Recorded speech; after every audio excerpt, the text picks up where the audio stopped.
Hey there, I'm Joshua Johnson. It's good to be with you on this Tuesday, September 13th, and here's some of what we're talking about tonight. People packed the streets of London to bid farewell to Queen Elizabeth II, but much larger crowds are on the way. Meanwhile, King Charles III stops in Northern Ireland. We'll preview what's next in these ceremonies, and our experts will answer some of your questions about the monarchy. Here in the U.S., gas prices are still falling, but overall inflation is up. Americans are facing these rising costs in lots of ways, including taking out loans to buy groceries. I still have a budget. It's just that it allows me to have more money in hand than having to put out more money at one time. Also tonight, Senator Lindsey Graham proposes to ban abortion nationwide. Why are some of his fellow Republicans backing away from that bill? Plus, it's a big day for Twitter. Its shareholders approved Elon Musk's multi-billion-dollar buyout, but a whistleblower testifies that security is lacking where the app needs it most. We'll have the latest. And today was the last primary day before the midterms. We're watching the big races in New Hampshire, Rhode Island, and Delaware.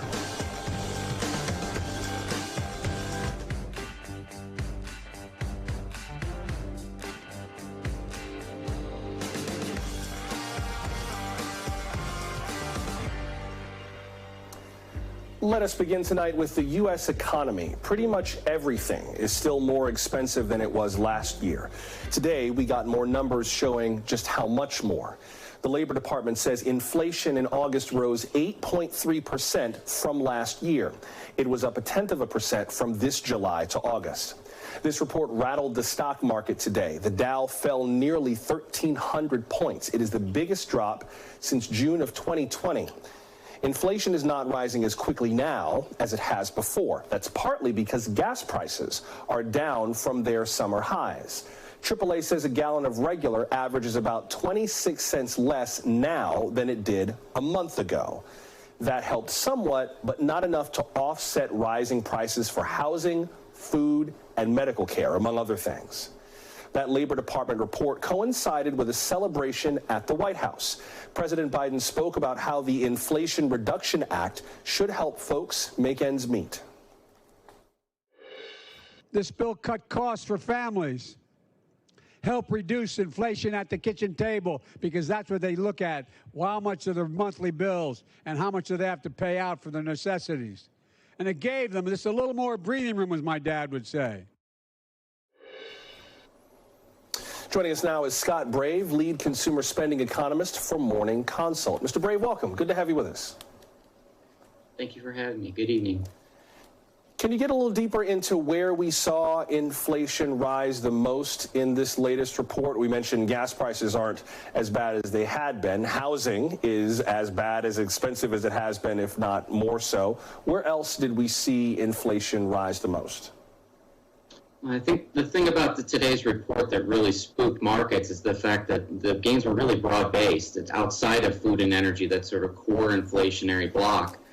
We saw much more inflation there from July to August than people expected, almost double what people expected, actually. So it's not necessarily the fact that it's just one area, it's the fact that it's many areas at this point, and that's really what markets are reacting to.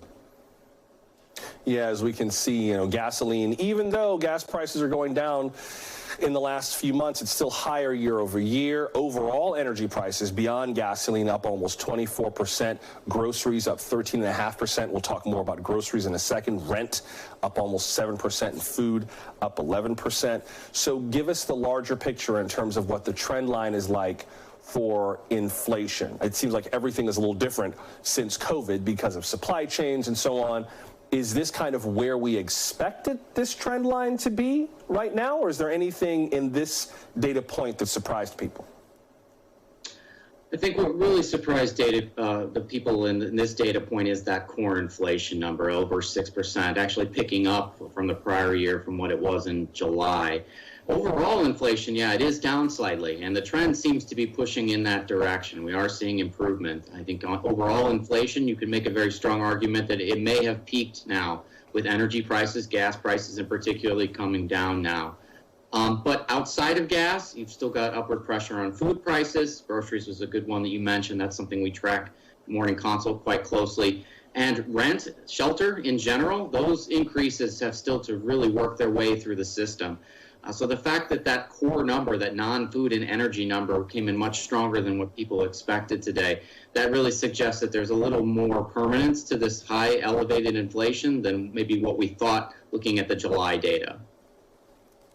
Wages went up in August, but didn't really keep up with inflation. We talked about the shift in wages compared to inflation for a while now.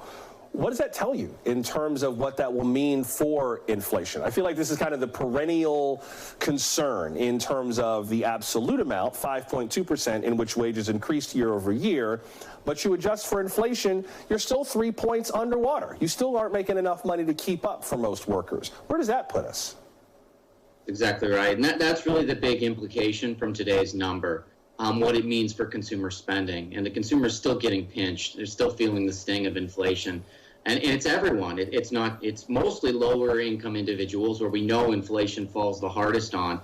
But even in the data that we track at Morning Consult, we're seeing middle income and higher income households adjust their spending habits in response to inflation. They're either not purchasing things they might have intended to purchase, or they're trading down and purchasing cheaper substitutes.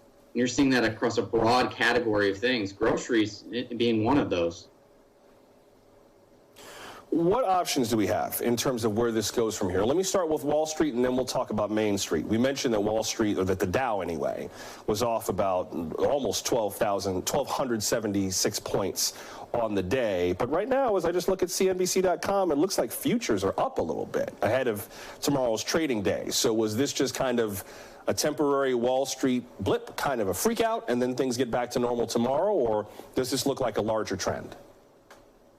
I think this was an adjustment. It definitely was, something that was unexpected here. I think the July number really started to convince people that maybe inflation might be coming down quicker than what we once thought. I think it's now clear that it's going to take time to bring inflation back down to the Fed's 2% target.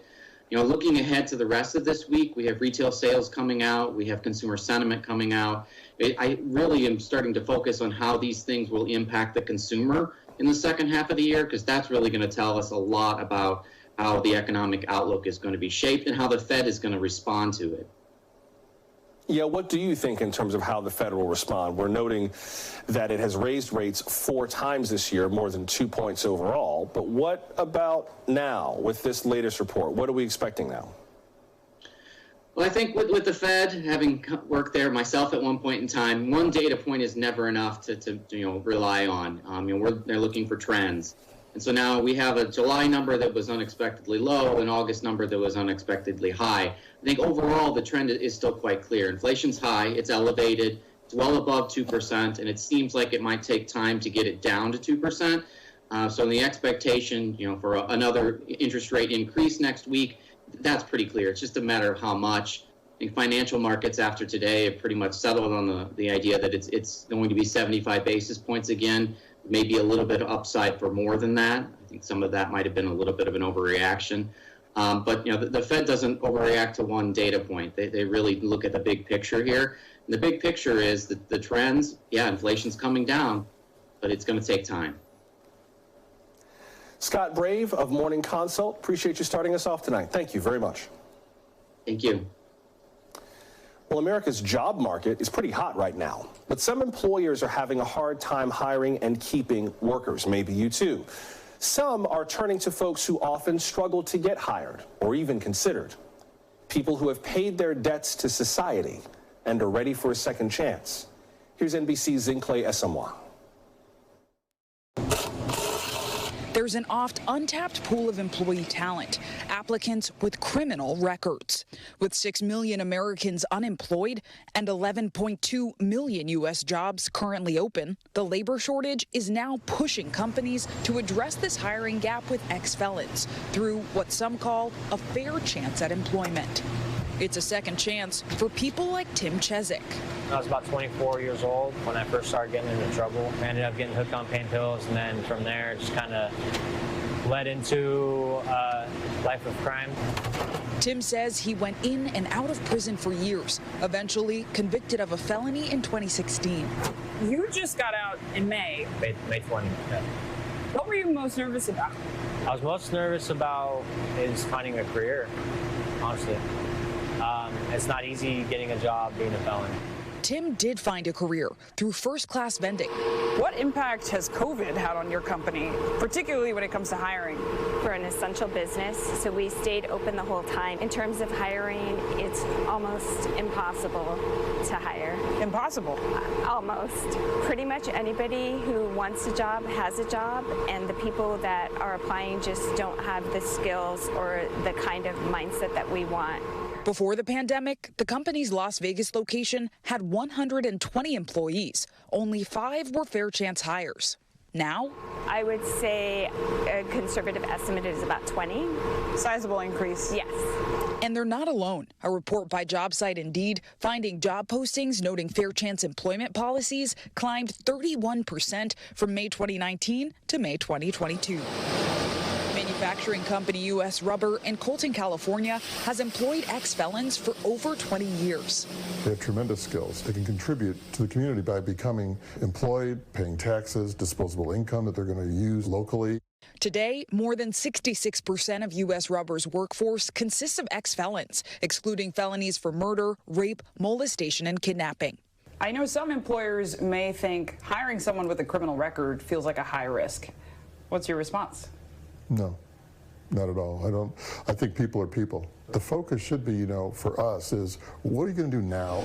CEO Jeff Baldessari says their fair chance hiring not only expanded profit outlooks, but professional outlooks for the individual workers. I was in a dark place for like 2 years, very depressed. But now it's just like, I'm not going to let that keep me in a box because I know who I am. Raven Bowie has been looking for work since her felony conviction in 2020. Though still in her trial period with U.S. Rubber, she's already considering a new career path. Every single day, I'm going to make today better than it was yesterday because I need to figure out what's next for me. It doesn't stop here. It's a sentiment shared by Tim Chezik, now a father of 2 and hoping to continue climbing the ranks at first-class vending. How did it feel to have an organization and a company say, hey, we know your history and we still have confidence in you? It's amazing. Not a lot of people will trust us. Oh, you're a criminal. You're always going to be a criminal. And first-class vending, they really, they really help you out. You feeling it? Yeah. They gave me a career. They gave me a chance to make something of myself again. So. That was NBC's Zincle Esamoah reporting. So, some companies are struggling to hire employees. Others are struggling to keep them and keep them happy. Today in Seattle, executives at Starbucks met with investors to roll out their new business plans. Meanwhile, hundreds of people protested outside the headquarters in support of union workers. Starbucks says it's pushing to reinvent itself and improve service with new technology, coffee equipment, and 2,000 new stores. 2,000. But turnover rates at the company peaked in 2021. And as of today, more than 230 store locations have unionized. Some baristas are demanding better pay and working conditions. Starbucks is offering expanded benefits, but only to non-union employees. Let's discuss all this with Heather Haddon. She covers the restaurant business for the Wall Street Journal. Ms. Haddon, welcome. Good to have you with us. Thanks so much. Tell us more about these additional benefits that Starbucks is offering to non-unionized employees. What are they offering and what's their strategy behind it? Yeah, so Starbucks, since Howard Schultz has returned and talked about this revamp, like you said, so offering more perks to employees to try to get them to stay in these jobs. So on Monday, they talked about a new savings program and college tuition debt counseling that they're going to offer to workers. But again, it's only automatically to stores that have not unionized. The company says that under federal law, in their view, they cannot just extend these benefits to unionize stores without collective bargaining. Now, the Starbucks Workers United Union disagrees with this. They say that they are, would welcome these additional benefits, but the company has said that this is their policy for now. So there was also increased wages that are being rolled out that, some of these will apply to all workers, but some won't. They've talked about increased training, other perks like this. And again, their standpoint is this automatically is for non-union workers, but for the union shops, they have to bargain. I want to talk more about the industry in general, but how do you see this standoff between Starbucks and the union? From what you said in terms of Starbucks saying that it cannot offer these benefits under federal law, that doesn't sound correct to me. A collective bargaining agreement is a floor, not a ceiling. I believe they could offer these benefits if they wanted to, right?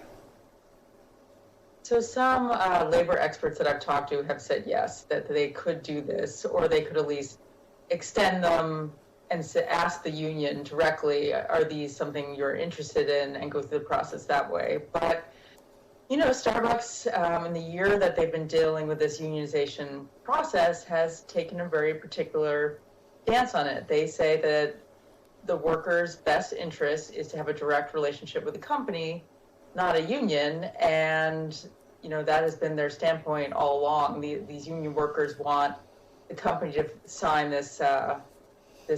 these principles as part of their, strategy and bargaining, and the company has not done that. So that's the company's approach. They did take a slightly softer tone, maybe with the union today during this investor meeting. Their COO did say that they will continue to bargain with good faith with the union. That's the first we've really heard from the company about bargaining in ages. Now, the Starbucks Workers United say the company has not been bargaining in good faith, but the company did seem to at least acknowledge that this union exists, and it is their obligation to bargain with them where they need to. Starbucks has announced a number of other changes, including new coffee equipment to increase efficiency, expanding mobile ordering, linking to more outside loyalty programs and things like that. How do you see Starbucks in terms of the rest of the restaurant industry? There's kind of nothing like Starbucks but Starbucks in a way, but I'm just wondering how we should view what's going on there compared to what's happening at other kinds of like fast casual chains and quick service chains and so on. Like, how much is Starbucks reflecting the overall state of restaurants right now? Yeah, you're right. So Starbucks is unique. It is the biggest coffee chain in the world. And some of the equipment that they unveiled today during this investor presentation is patented to them. So they have a lab where they develop these new machines. They have 3D printers to prototype new kinds of stores. And they say some of this equipment is absolutely unique to them. And it's going to really change how they operate. It's going to speed up how quick it is to brew a lot of their different coffees. It's going to speed up how long it takes to make a mocha frappuccino. They had a demonstration during this session where instead of 87 seconds, it took 35 seconds. So they say that's going to really save time for baristas and make it easier for customers. They also talked about, speeding up the time it takes to warm bakery items and sandwiches. And some of those things might sound actually familiar from other quick service chains, which have done more of that batch style oven and heating systems for a long time. So some of those things might sound familiar, but definitely the coffee equipment is very unique. Also, they have been a real leader in loyalty and mobile order and pay for a long time. And they say that they're going to continue to enhance that. So when you go to the airport, you might be able to mobile order and pay for your coffee in ways that you can't today. And so they say that's a real step up. Heather Haddon from the Wall Street Journal. Appreciate you talking this through with us. Thank you very much. Thanks so much. Still to come, remembering Queen Elizabeth. The late monarch meant so much to so many people. We are live in London when we come back. I think the Queen epitomised for me everything it meant to be British, but she also knew how important it was to put that hand out, reach that hand out of friendship. Queen Elizabeth's coffin is in London tonight. It arrived at Buckingham Palace from Scotland today. It will rest in the Bow Room overnight, and tomorrow the Queen will officially lie in state. That will be the first chance for Londoners to pay their respects in person. Some folks are already lining the streets, and they could be there for days. The procession will take the Queen from Buckingham Palace to Westminster, the home of the British Parliament. There you see it right on the west bank of the River Thames. Tens of thousands of people are expected to file past the coffin there.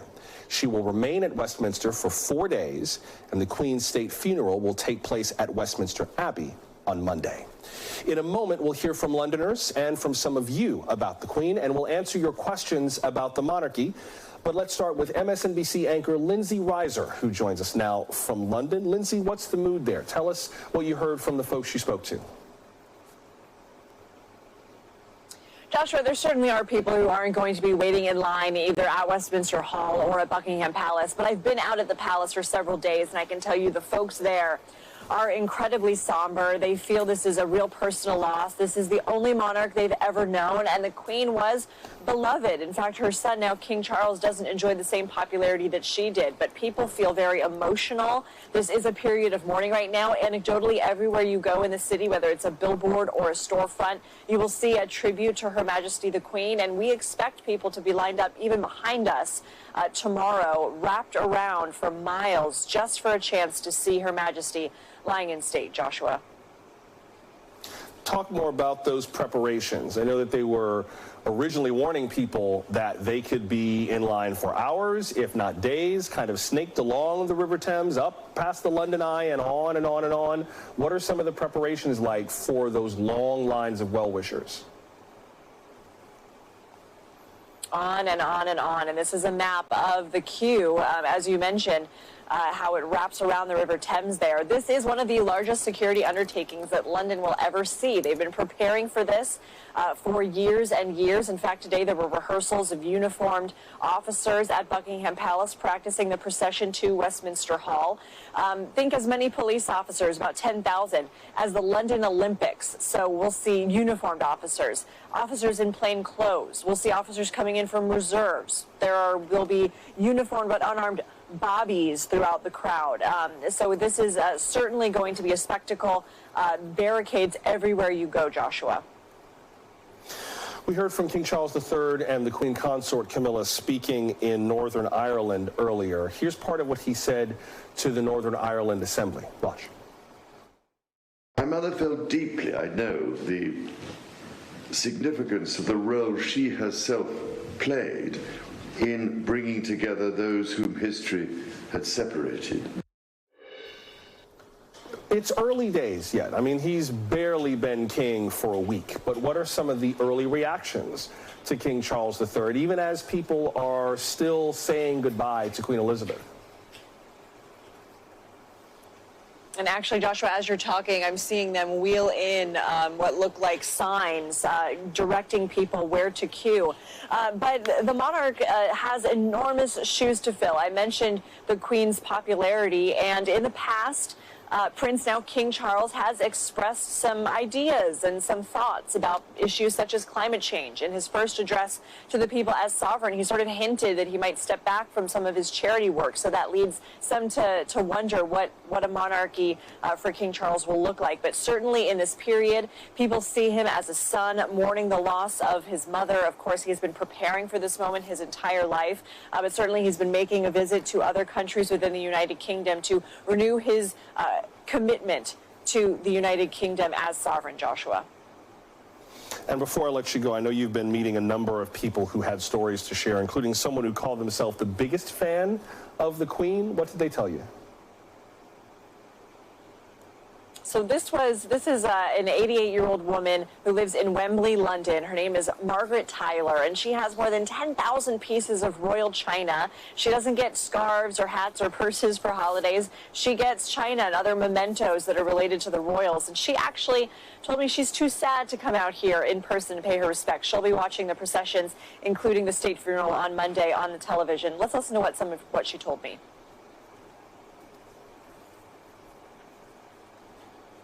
it doesn't look like we have it, but as I mentioned, she says she's really too sad to take part in some of these processions, but she absolutely loved the Queen, hoped that she could hang on for a few years longer, and she is looking forward to see what else is in store for the monarchy, Joshua. All right, thank you, Lindsey. That's MSNBC anchor Lindsey Reiser reporting for us tonight from outside Westminster in London. Question: how much money do taxpayers give the British Crown, and what do they get in return?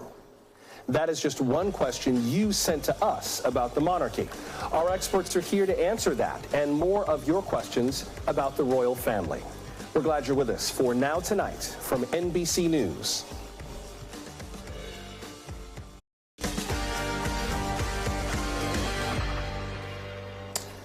Time now for some of your stories and questions about the British monarchy. We asked if you will be following the ceremonies in London for Queen Elizabeth II. Corinne tweeted that she's watching on meal breaks and at home with her adorable cat. Jan from Utah emailed, as a dual citizen, U.S. and Brit, I have a mid-Atlantic view of the Queen. I am sad that her life has ended, as I would be sad for a 96-year-old grandma from South London or a village in Wales, or a raucous Glaswegian 96-year-old council house tenant. The loss of a mind that has endured many years is a big sadness. By the way, a Glaswegian is someone from Glasgow in Scotland. And council house is the British term for what Americans call a public housing project. Joining us now are Dr. Julie Ann Tadeo, a research professor of history at the University of Maryland. And back with us tonight, Hillary Fordwich, a global business analyst and Royals commentator. Good to see you both. And let me begin, Hillary, with you and a question from Anna, who emailed about the details of what we expect to see shortly. Anna emailed, where in Westminster will be the final resting place of the Queen? Hillary, where will Queen Elizabeth II be laid to rest? Well, always good to be with you, Joshua. Kind of ghastly circumstances, but good to be with you. Thank you. So she's not going to be laid to rest in Westminster. What's going to occur in Westminster, actually Westminster Hall, is where there's going to be a public viewing. That's what we're talking about with the queuing. They're purported to be about 20 hours, and then now it's grown to about 30 hours of people waiting to see her, and that's where she will lie in state, and she'll have give the public the opportunity to walk beside her coffin and to see her for the last time. And remember, all of this is planned by the Queen. This is what she wanted. Where she'll actually be where she will rest, to answer the viewer's question, is back down in Windsor. She will be taken basically home to Windsor, and there she will go to St. George's Chapel, and that's where she will be buried. That's her final resting place. And then her beloved husband, Prince Philip, who passed away last year in April in 2021, he will then be joining her. And I just want to clarify, for people who may not know all of the geography, the lying in state, Hillary, will be in Westminster, where Parliament is. Yes, the funeral will be in Westminster, right, and the funeral will be in Westminster Abbey, which is kind of just behind that facility, right? Exactly. And the viewer asked, where should we finally rest? And that's back in Windsor, so yes. And Westminster Hall actually has been there since the Saxon era. Let me get to a question for you, Professor Tadeo, from Ben, who tweeted, I'm very curious to learn more about what Queen Elizabeth II has done in her life when it comes to promoting social good and justice. I know a monarch is not supposed to voice their opinions, but I believe she could share views with her prime ministers. Ben, thank you for that question. Professor, what would you say to Ben? I would say that it's true. She's not supposed to voice her political views or weigh in on that. But back in the 80s, you might recall when some of the newspapers reported that she actually disagreed with Thatcher and her harsh conservative policies that were making cuts into the welfare state. So I do think that she found ways to make that now. Well, she will have parity as her children are as well. So I would see that as her work for social justice. And Charles, too, has said that, he's been involved heavily in so many charities. Some of those, of course, he'll have to decide and allow his children to take over.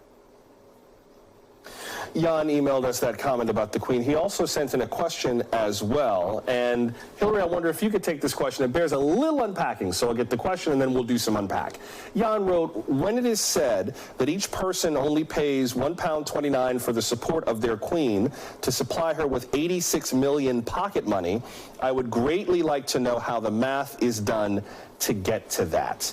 Jan, thank you for that. Now, before you respond, Hillary, let me try to explain kind of what he's referring to. He's talking about something called the sovereign grant, which is put into the budget that comes from Parliament. And it is indeed £86.3 million, at least it is right now. That's money that's given for the upkeep of the monarchy. But based on the money that comes back, Hillary, which can total hundreds of millions of pounds a year, it seems like a good investment just in a dollars and cents sense. But how do you see it? Well, yes, it depends on your view of the monarchy, but I do think people think that. For our American viewers, with the exchange rate of 1.15, it's about $1.50. That's about what it costs the average taxpayer. So something minimal, really. Now, the sovereign grant actually, though, comes from the properties. It's about 25% of the profits that are generated by what are called the Crown Estate. This is a vast land holding. That's actually estimated at almost $20 billion, which is land tracts mainly throughout London, but throughout a lot of the other parts of the United Kingdom. It made about $550 million in profits last year, $550 million. And as I mentioned, then 25% of that is what you mentioned, the sovereign grant. So that's just from that income. That's the income from those estates that goes to the royal family. So that actually is generated, and that's like rents from properties, etc. Then there's another 1.3 billion in assets, and that's the Duchy of Cornwall, and that's a private estate, and that was set up by Edward III in 1337, and that's with succession management. That has passed, of course, to King Charles III, and it will eventually go on to the Prince of Wales, who formerly Prince William. Now, there's about another something like 740 or so million, and that's the net assets of the Duchy of Lancaster, and that's a private estate, and that belonged during the reign, actually, in 1399, that was back to John of Gaunt, his holdings, and that's passed down to the family, and that's over 20,000 hectares. And Kensington Palace is in London. That's another property that they own. So bottom line, I could go on forever, and that's why it's a real headache to go through this, to answer the question. This is the bottom line. There are properties that the royal family can't sell. They can't sell Buckingham Palace. They can only sell, theoretically, Balmoral, because that was bought by Prince Albert, Queen Victoria's husband. That was a private estate, and Sandringham. Those are the only two properties they could sell, theoretically. Would they want to sell them? I don't think so. So the public properties are already rented out. Buckingham Palace, the public already goes through it, the public already enjoys it. And so it's a very royal headache to go through more, but the bottom line, it's rents generated from lands and private property that they own. So we've got that relationship. Oh, no. Go ahead. No, I was just going to say, and then there are royal horses. Don't forget, there are horses, an entire stable of horses, and many other assets. I will say this, that when J.K. Rowling wrote the Harry Potter books, she was actually ranked as wealthier than the Queen, so the Queen isn't the wealthiest woman. So there's an immense amount of assets that have been in a kind of revenue sharing agreement, I believe, since King George III in 1760. So this has gone on for quite some time. What is a little bit newer historically is the Commonwealth. And a number of people, Professor, have been talking about the future of the Commonwealth. Before I have to let y'all go, let me get to this question from Jonathan, who emailed, will the other countries under the British Commonwealth seek independence like what happened in Barbados recently? Professor, what about the future of this Commonwealth, which we should note is voluntary? This is not the same as, say, the British Empire. This is a more voluntary association that theoretically any nation can join. But how do you see the future of the Commonwealth, Professor, before we go? Okay, well, I think we had some indication of that when Kate and William did their recent royal tour in Jamaica, and it didn't go so well. And I'm pretty sure Jamaica will follow. They won't recognize Charles as head of state. There's some talk now of Antigua and some of the other Caribbean islands. So that does seem likely that others will no longer recognize the British monarch as head of state. I do just want to add, though, about this. Charles did promise at one point that he wants to slim down the monarchy. So that might mean some savings if he reduces the number of working royals. So maybe that will be less of a burden on taxpayers, hopefully, if he's true to that word. But definitely, I think, yes, the love for the Queen kept some of these countries recognizing the monarch. I predict that will change. University of Maryland professor Julianne Tadeo and Royals commentator Hillary Fordwich, appreciate your answers to these questions and your insights on all this. Thank you both very much. We will get to some of today's other top stories in just a moment, including Senator Lindsey Graham's bill to ban abortion nationwide, and Twitter getting closer to sale as a whistleblower criticizes the company's security.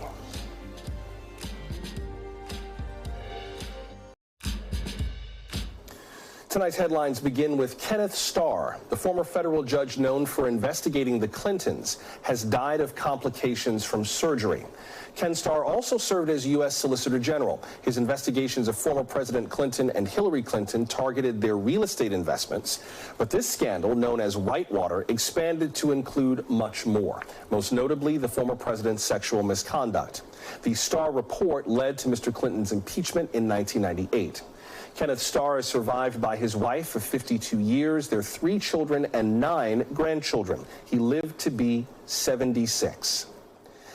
Today, the state of California published a new website dedicated to abortion access. Abortion.ca.gov has details on the state's abortion laws, where to find a provider, how to pay, and info on financial aid. Also today, Republican Senator Lindsey Graham of South Carolina announced a new bill that would limit abortion access nationwide. It's called the Protecting Pain-Capable Unborn Children from Late-Term Abortions Act. Senator Graham says his bill would ban abortions after 15 weeks, with a few exceptions.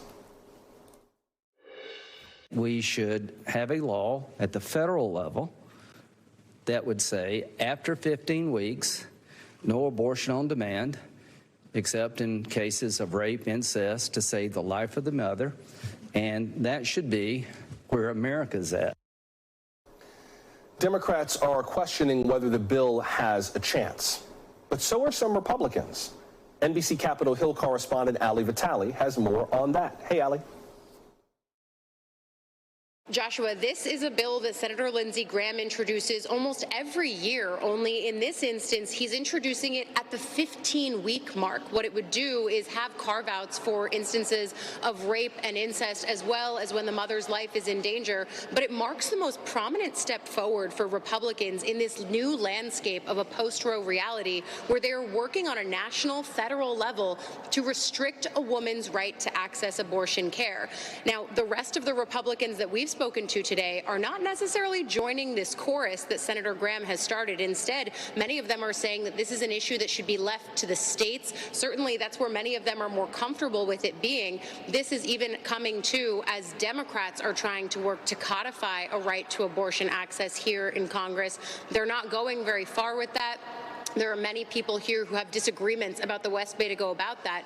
But what some Democrats that I've spoken to see in this latest overture from Senator Graham is yet another opportunity to highlight the way that Republicans, if they were given power of the Senate after 2022, would move to be restrictive on issues like abortion access, something that's clearly energizing voters at the ballot box, and where Democrats are seeing gains both in terms of enthusiasm and what voters are prioritizing ahead of November.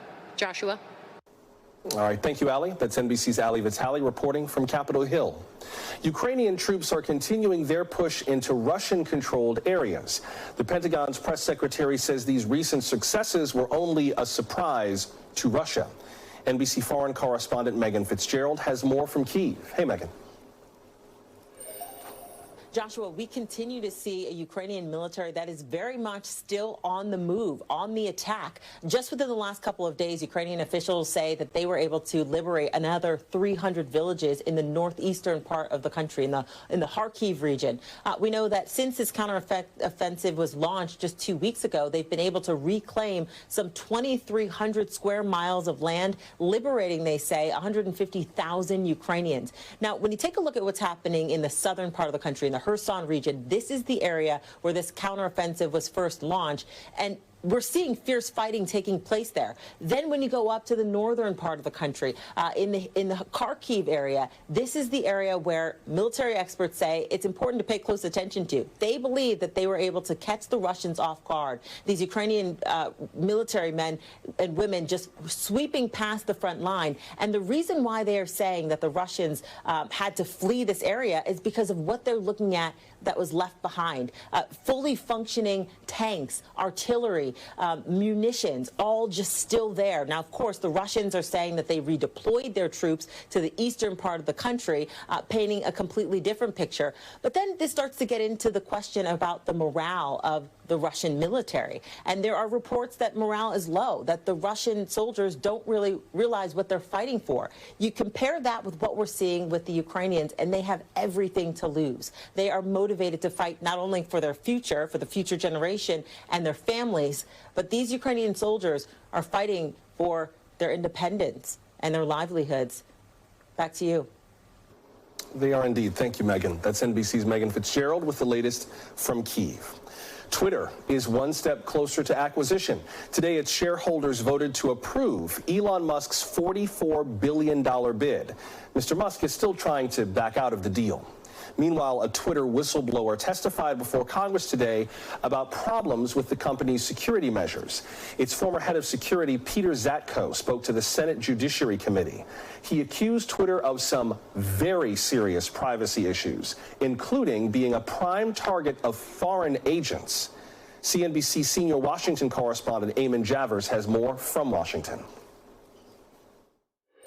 The whistleblower in this case goes by the nickname Mudge. He's a cybersecurity researcher who's been active for decades, very well regarded in the cybersecurity community. And he's alleging here that Twitter, where he worked for a short period of time as a high-level security researcher, was just an open book in terms of cybersecurity. They weren't doing all of the things that a company of that size and scale should do in terms of cybersecurity hygiene.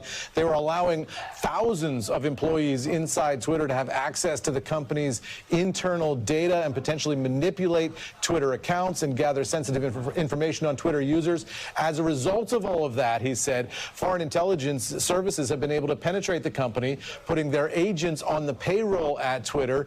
He said that the Chinese likely had an agent on the payroll at Twitter. Also, India had an agent or several agents on the payroll at Twitter. There have been allegations of other countries as well gathering information on targets around the world from that data stream that Mudge is alleging here is just not protected inside Twitter in any of the appropriate ways. He's also saying that Twitter is lying to its own board of directors, it's lying to its regulators in Washington, D.C., and lying to the public about how secure its systems are. Twitter, for its part, I should say, put out a statement today saying that his testimony was riddled with inaccuracies. They have said that he's been presenting a false narrative. So this is a war of words now between Mudge, the whistleblower, and Twitter, the company, all of it coming against a very high-stakes battle between Elon Musk and the company. Elon Musk trying to get out of his $44 billion deal to acquire Twitter. He'd agreed to purchase the company earlier in the year. Now, once out of that, he's trying to use some of this whistleblower information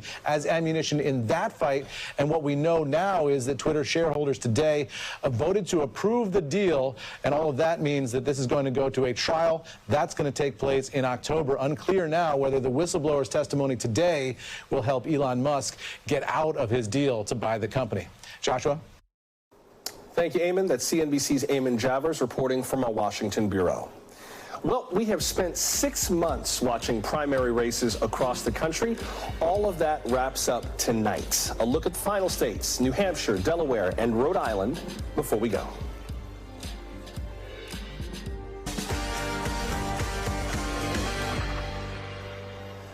We are on to the midterms. Today was the last primary election before the November elections. Voters hit the polls in New Hampshire, Rhode Island, and Delaware. New Hampshire Republicans say they see an opportunity to flip some seats. The big race they're targeting is for Senate nominee to challenge the Democratic incumbent Maggie Hassan. NBC News is projecting that she will win her re-election primary. Some consider her one of the more vulnerable Democrats heading into November. The Republican contenders include retired Army Brigadier General Don Bolduc. He has falsely claimed that former President Trump won the 2020 election, and he has stood by that claim repeatedly. I signed a letter with 120 other generals and admirals saying that Trump won the election, and damn it, I stand by my election.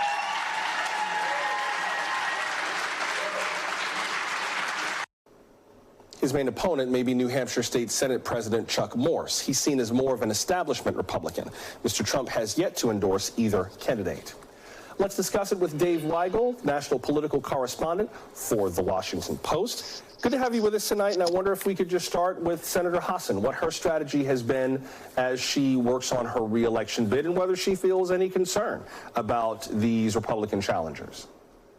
Well, she reintroduced herself to voters very early. She won an incredibly tight race in 2016, the tightest in the country. She wouldn't have won without tens of thousands of votes going to third-party conservative candidates.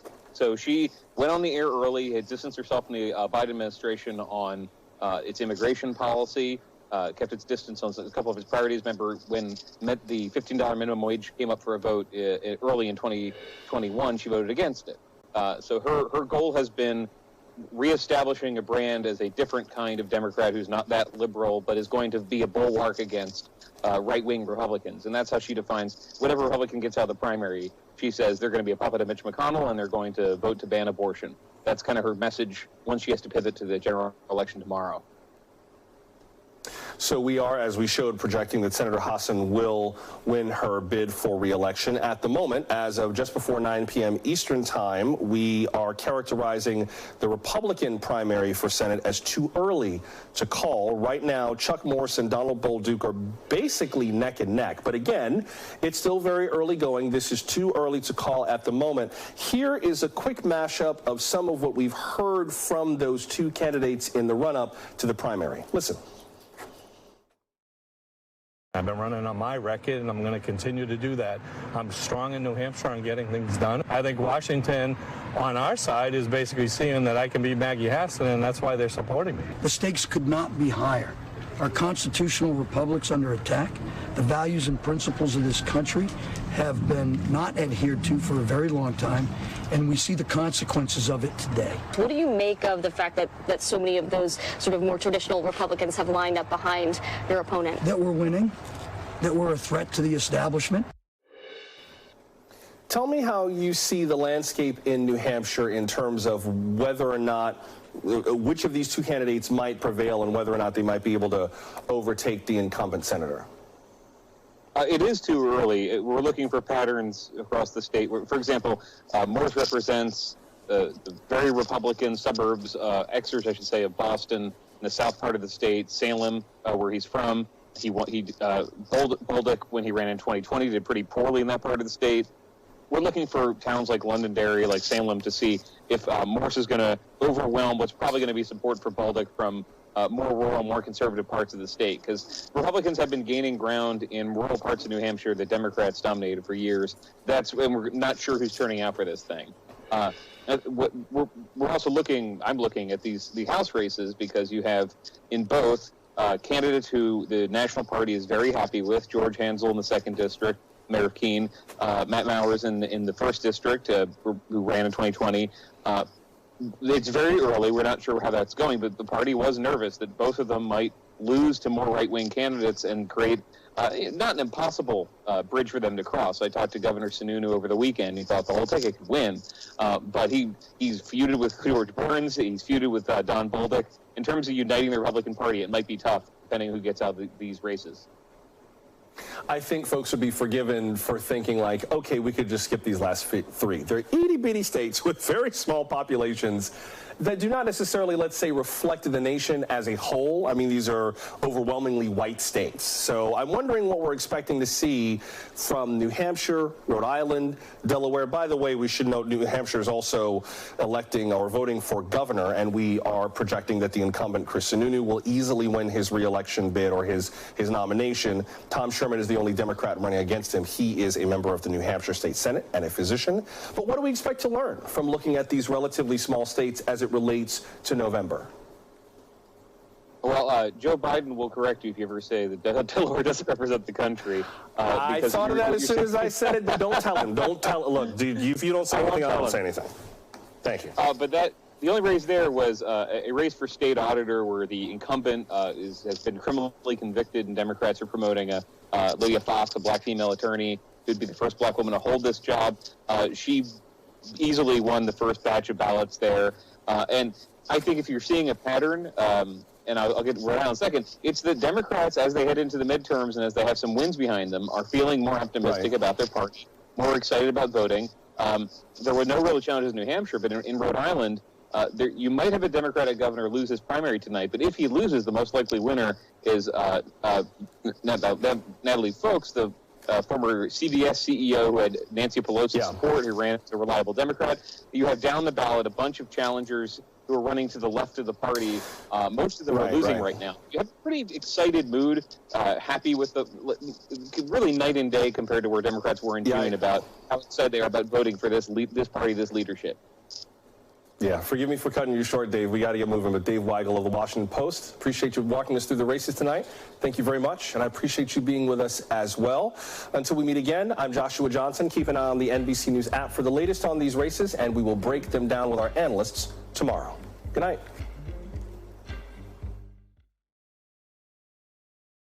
Thanks for watching our YouTube channel. Follow today's top stories and breaking news by downloading the NBC News app.